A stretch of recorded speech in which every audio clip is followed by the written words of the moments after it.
our next speaker is Karen Coble, who is both vaccine injured, I believe, and also is struggling through a small business set up from her, I believe it was a Pilates studio. So you are in British Columbia by Zoom, and welcome Karen Coble. Hi, Karen. Good morning. Thank you for having me. Can you hear me? Great. Yeah, we need a bit of an audio boost, I think. I'll check my settings too. Thank you. I'm sure they can do something here as well. There we go. Okay. Hi. Okay. Hi.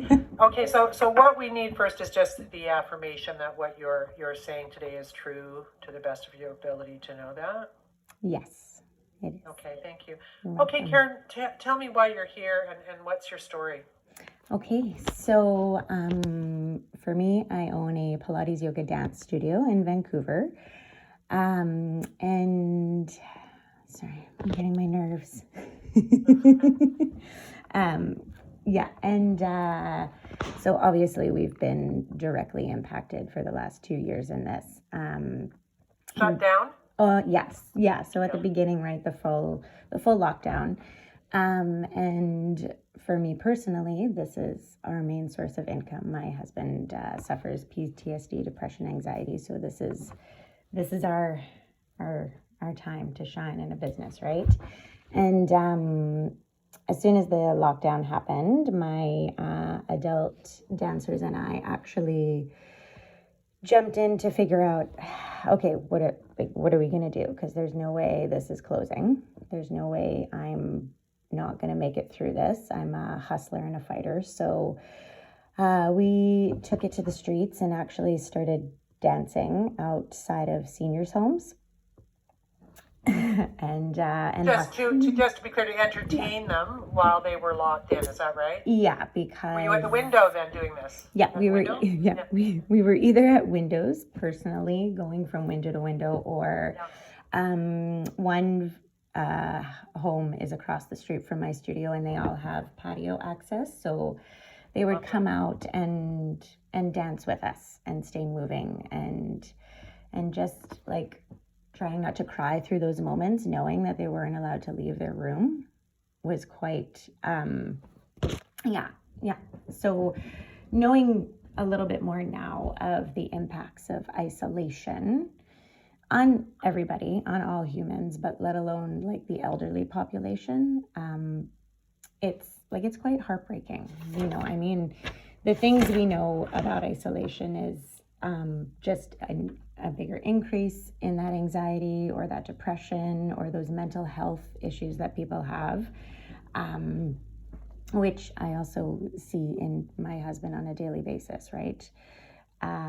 For him not having his gym or his jujitsu, right? Like these are our things that we need in order to, for some people, just get through the day.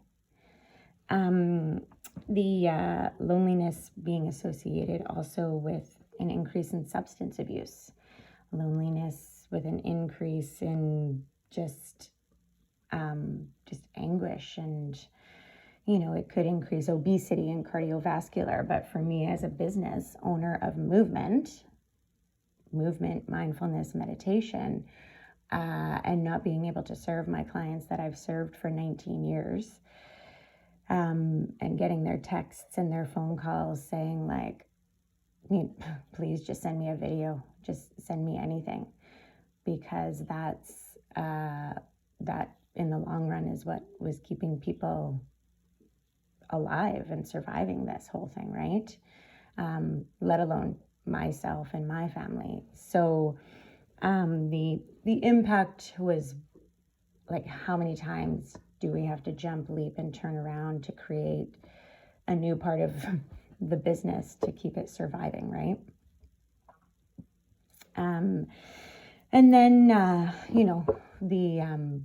the impact for my community, because I am a very big community leader, right? I mean, our space has always been about unity, wellness, everybody's welcome, like come in the door, like everybody's body can move, right?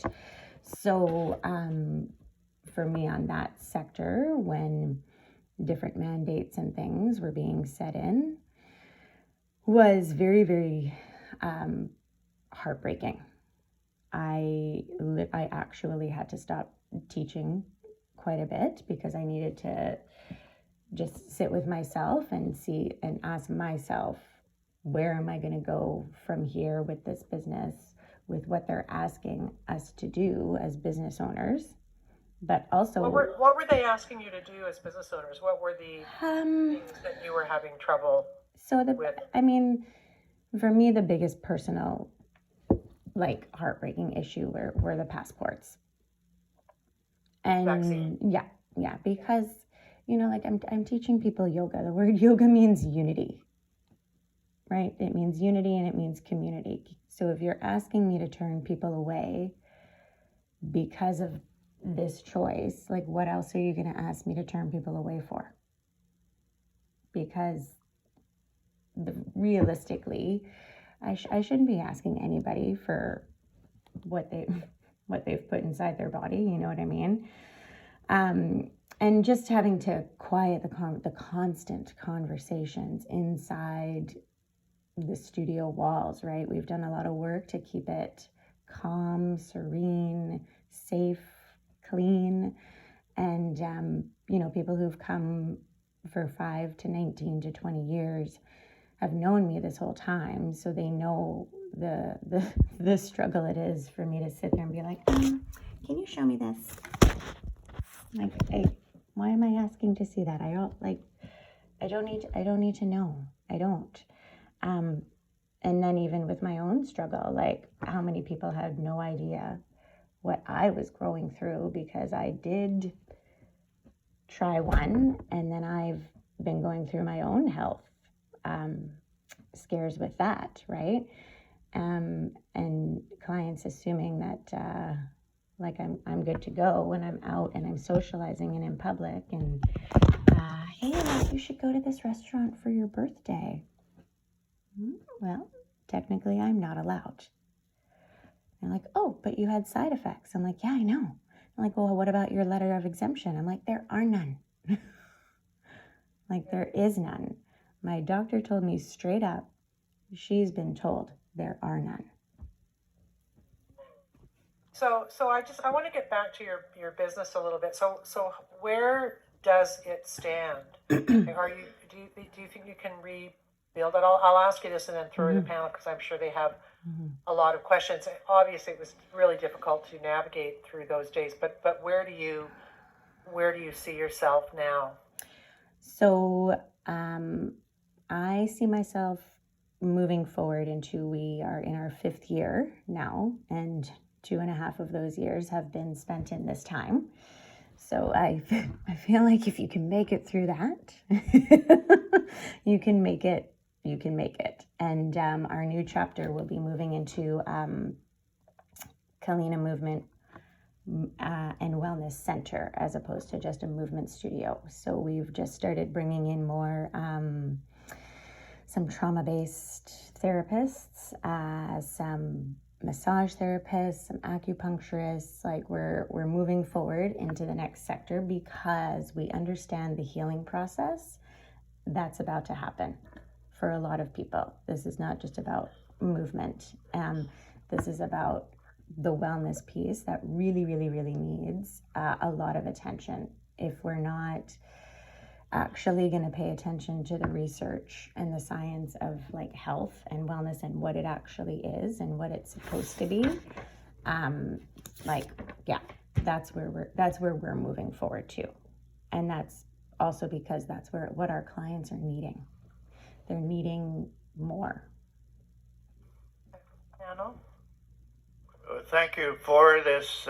Just 2 questions. Did the government of British Columbia ever do, to your knowledge, any formal impact assessment of its isolation, social distancing, vaccine mandate policies? The impact on seniors, the impact on youth, the impact on families, the impact on business. Is there any sense that they did that kind of impact assessment, that they're aware of the extent of the negative damage that's arisen from these policies? I don't think so. I'm not sure. I've not seen anything. I've not found anything yet myself.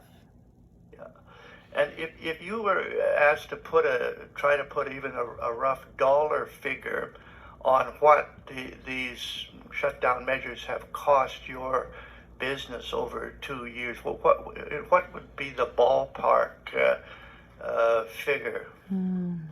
I'm gonna put it up there to the 200,000. Yeah. Okay. Yeah. Then With no prospective compensation. No, and No. and even with like the small amounts of like the grant benefits or those kinds of things, like, yeah, we were offered some things, but if you calculate how many months you're closed for versus that small amount of money, it probably only covered 1 month's rent. Yeah. Yeah. Okay. Thank you. Thank you. Thank you, Karen, for sharing your story. I was wondering, what kind of a response did you get when you were dancing for the seniors? We would all think it would be very positive, but was there any negative response from anyone, public health officials or anybody like that? No, to be quite honest, that was probably one of the best moments of it was so amazing. And because the one home is across the street from the studio, I see the people every day walking now, and it's a different connection, right? It's a connection for me that wasn't there before. But also, it's also a commitment for me to stay in touch with them, right? It's not just those 3 months and then it's over. Like we all need to keep supporting each other as we go forward, because there's more of us that need healing. Hey. Yeah, thank you. That was really well said. Yeah, thank you, Karen. I want to. You are very inspirational. I know you've been through a rough patch, but as a business person, I just applaud your creative thinking and your resilience. And I don't expect you're out of this yet, but I'm just very impressed that you're pivoting your business to basically even expand what you were doing before, in terms of mindfulness and physical exercise, but now you're going to the whole person for mental health and into that arena. And I just think that's very, very remarkable and very admirable. As I have listened to Canadians sharing their stories, as regrettable as it has been for these negative impacts that so many people have endured, many have really kind of approached this, and I really would like to find out what the secret ingredient is, because I think that could be really encouraging for a lot of Canadians, to see through the difficulties and look for the opportunities. And so anyway, I guess the old expression is that tough times make good people. So anyway, thanks very, very much. You're welcome. Thank you for having me. Yeah, I'll bet the dancing for the seniors is something that you will not soon forget, and probably is a gift for you, right? Oh yeah, 100%. Yeah. I know a lot of people wanted to volunteer during the lockdowns, and there was no way even to do that for most people. Every rule and regulation prevented the community from rushing in to mitigate for people who were struggling. You couldn't volunteer to teach. You couldn't. It was really. That, I think, was the frustration for many people who wanted to do good things too, but you found a way, right? Yes. And we'll find more. Okay, thank you so much, Thank Karen. you. Very, very grateful. Good luck to you. Thank you so much, guys. You're welcome. Next, we have